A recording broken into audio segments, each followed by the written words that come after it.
Perkenalkan, nama saya Domingus Upama, mahasiswa Undana Kupang, program studi Pendidikan Jasmani, Kesehatan, dan Rekreasi.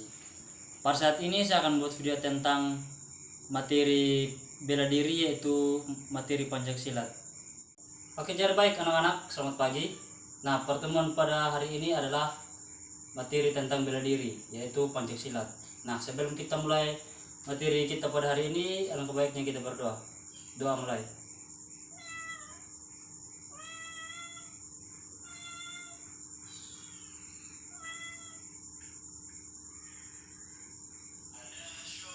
Oke, doa selesai. Nah, anak-anak, materi kita pada hari ini yaitu Pancasila. Nah, di sini Bapak akan memberikan pengertian Pancasila. Nah, kata silat sendiri merupakan istilah yang terkenal secara luas di kawasan Asia Tenggara untuk menyebut seni bela diri. Nah, meski demikian, masing-masing negara juga mempunyai sebutan sendiri sesuai dengan bahasa lokal mereka seperti Gayong dan Cekak. Nah, yang berasal dari negara Malaysia dan Singapura. Bersilat yang berasal dari Thailand, dan pesilat berasal dari negara Filipina. Nah, Pancasilat berasal dari dua kata, yakni pancak dan silat. Pengertian pancak adalah gerak dasar bela diri dan terikat dengan peraturan. Nah, sedangkan silat adalah gerak dasar bela diri sempurna yang bersumber dari kerohanian. Nah, selanjutnya kita masuk sejarah Pancasilat. Nah, sejarah Pancasilat dibagi ada 4 perkembangan. Nah, yang pertama, perkembangan pada zaman kerajaan. Pada zaman kerajaan berlangsung, bela diri merupakan suatu keterampilan yang dikenal oleh masyarakat luas sebagai pertahanan keamanan. Beberapa kerajaan seperti Kerajaan Kutai, Tarumanegara, Kediri, Mataram, Singasari, Sriwijaya, dan juga Kerajaan Majapahit. Nah, juga menyiapkan sebagai pasukan yang telah dibekali dengan ilmu bela diri guna mempertahankan wilayahnya. Nah, yang kedua adalah perkembangan pada zaman penjajahan Belanda. Nah, pada masa penjajahan Belanda ini, pertumbuhan dari Pancasilat sangat ditantang oleh Belanda sebagai pandang berbahaya untuk berkelangsungan jajahannya, sehingga Pancasilat dilakukan pada masyarakat kelompok kecil. Pengaruh yang berasal dari penekanan zaman Belanda turut mewarnai pertumbuhan silat dalam masa selanjutnya. Nah, yang ketiga, perkembangan pada pendudukan Jepang. Pada masa pendudukan Jepang, Pancasilat sangatlah didukung serta dikembangkan guna sebagai kepentingan Jepang sendiri, yaitu mengobarkan semangat pertahanan untuk menghadapi serangan sekutu. Tujuan utama Jepang adalah guna mempergunakan semangat yang menurutnya akan berkobar lagi, yang tentunya untuk kepentingan Jepang. Nah, yang keempat adalah perkembangan pada zaman kemerdekaan. Nah, perkembangan silat ini juga terus berkelanjutan hingga masa kemerdekaan. Dalam periode ini adalah rintisan didirinya organisasi Pancasilat yang memiliki tujuan guna menopang perguruan-perguruan bela diri yang ada. Nah, pada tanggal 19 Maret tahun 1980 didirikan juga sebuah organisasi Pancasilat bernama Persatuan Pancasilat, yang pada masa itu juga bernama Persatuan Pancasilat Antara Bangsa atau disingkat sebagai Persilat, yang didirikan oleh Prakarsa IDM Malaraya dari negara Indonesia, yang dimana beliau pada masa itu juga menjabat sebagai Ketua IPSI. Nah, selanjutnya organisasi silat diantaranya sebagai berikut. Ada dibagi 4. Yang pertama IPSI, Ikatan Pancasilat Indonesia, yang berasal dari negara Indonesia. Yang kedua, PSAKA, Persekutuan Silat Kebangsaan Malaysia, yang berasal dari negara Malaysia. Yang ketiga, PERSIS, Persekutuan Silat Singapura, yang berasal dari negara Singapura.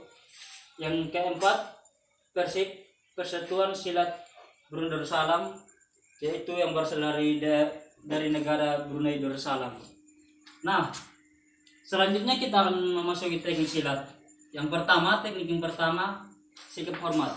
Nah, sikap hormat digunakan menghormati musuh atau kawan.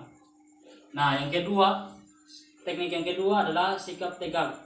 Posisi tegak yakni di mana siap berdiri tegak yang terdapat dalam bela diri Pancaksilat. Nah, teknik yang ketiga adalah sikap duduk. Sebagai dasar permainan bawah, sikap duduk dibagi 4. Yang pertama sikap sila. Yang kedua sikap duduk. Yang ketiga sikap simpu. Yang keempat sikap dempuk atau semuk. Nah, teknik yang keempat adalah sikap pasang, merupakan sikap awal yang bertujuan untuk melakukan serangan atau pembelaan. Dalam sikap pasang ini juga dibagi 4 sikap, yaitu yang pertama, sikap pasang pertama merupakan pasang 1, sikap pasang 2, sikap pasang 3, dan terakhir sikap pasang 4. Nah, teknik yang kelima adalah kuda-kuda. Kuda-kuda dapat diartikan sebagai posisi tumpuan untuk melakukan sikap pasang.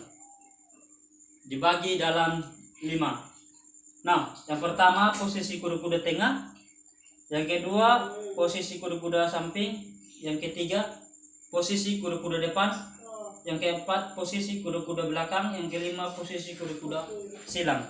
Nah, teknik yang keenam, pembentukan gerakan. Nah, membentuk gerakan merupakan dasar guna mewujudkan pembelaan atau serangan kepada pihak lawan.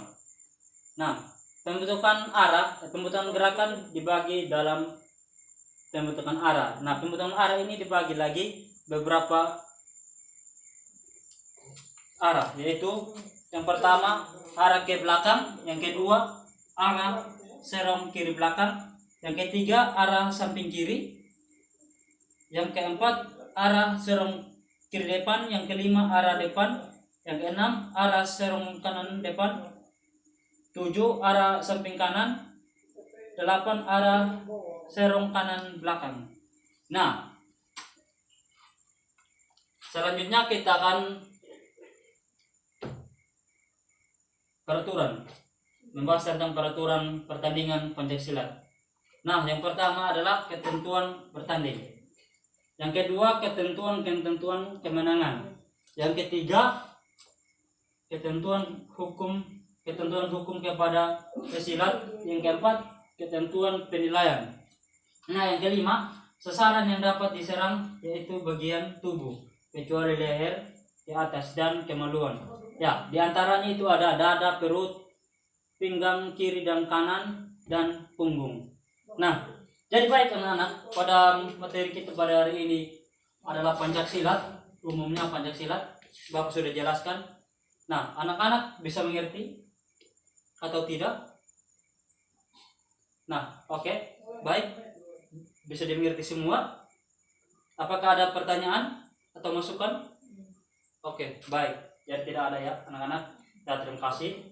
Nah, Pancaksilat ini sangat berguna bagi kita untuk membela diri kita dari serangan musuh atau kawan. Nah,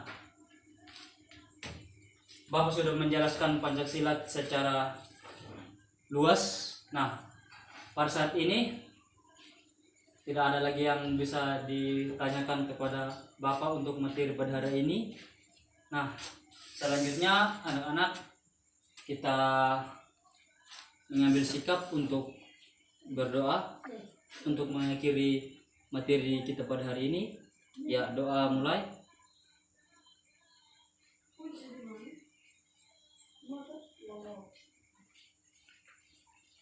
Oke, doa selesai. Nah, jadi baik anak-anak, Bapak sudah menjelaskan tadi materi tentang pencaksilat. Materi ini semoga bisa bermanfaat bagi anak-anak sekalian, bisa berguna di masa depan, hari depan. Ya, salam olahraga, jaya jaya jaya.